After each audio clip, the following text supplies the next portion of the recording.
माननीय बलराम बोलना चाहते हैं? सर, सहकारी समिति की जब बात आई, सोसाइटी की बात आई, और मेरे साथी नापक्ष लॉबी में ये बैठते हैं, हम भी बैठते हैं, बार बार कह रहे हैं, पता नहीं मुझे यूँ लग रहा है जैसे हम दूसरे राज्य से आए हैं, ये दूसरे राज्य से। पिछले 5 साल में किसी किसान को 1 रुपया नए किसान को सोसाइटी का मेंबर बना करके ऋण नहीं दिया गया। मैं माननीय मंत्री जी से, अध्यक्ष जी के मार्फत पूछना चाहता हूँ, आपने भी 2 महीने में एक ही आदमी को ऋण नहीं दिया, यूँ सहकार मजबूत कैसे होगा?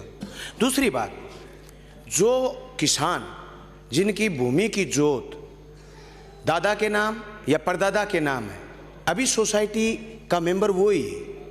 अब जोत तो नहीं बंटी, लेकिन जोत बंटने के साथ साथ घर बंट गए, घरों में विभाजन हो गया, जमीनें अलग अलग कब्जा काश्त करने लग गए। ये अल्पकालीन ऋण हर किसान की जरूरत है, इसलिए मेरा निवेदन है कि अल्पकालीन ऋण का दायरा बढ़ाया जाए। और दूसरा, दीर्घकालीन ऋण में जो ऋण माफी की बात आई है, उसमें दीर्घकालीन ऋण के किसानों को भी शामिल करके भेड़ बकरी का लोन जिन लोगों ने लिया है, उनको भी ऋण माफी के दायरे में लाया जाए। ये मेरा सरकार से निवेदन।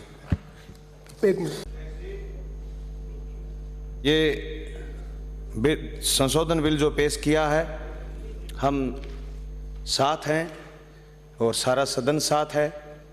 जैसा कि हमारे नेता प्रतिपक्ष और उपनेता जी ने भी चिंता की कि गोली देने से तो काम चलेगा नहीं, अब मुझे इनकी गंभीरता बहुत नज़र आ रही है।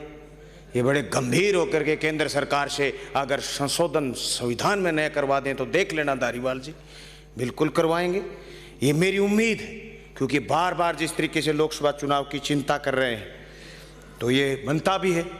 मैं पीछे की सारी बातों पर नहीं जाना चाहूँगा, सदन में बहुत सीनियर साथी, पर मेरी एक चिंता भविष्य की। आप ये बिल भी पास कर देंगे, आपने आरक्षण भी दे दिया, लेकिन हमारे सामने आज ये दिक्कत आई है, जो पहले आरक्षण दिए हुए हैं, सामान्य के आरक्षण में मेरिट रही है 76.6% और आरक्षित वर्ग में आरएस में मेरिट रही है 99.93%। व्याख्या कैसे करेंगे? जो कटारिया जी चिंता कर रहे थे, वो बात घूम फिर के वहीं आ जाती है। जैसे आरपीएससी में नियम 15 के बदलाव की बात आती, ये भविष्य में ये संकट आएंगे हमारे सामने। आज संकट है, आज बच्चे मांग कर रहे हैं कि आपने हमें आरक्षण तो दे दिया, लेकिन आरक्षण से नीची मेरिट सामान्य वर्ग की है, आरक्षण वालों की मेरिट जा रही है उनसे कई गुना ज़्यादा, 25-26% ज़्यादा।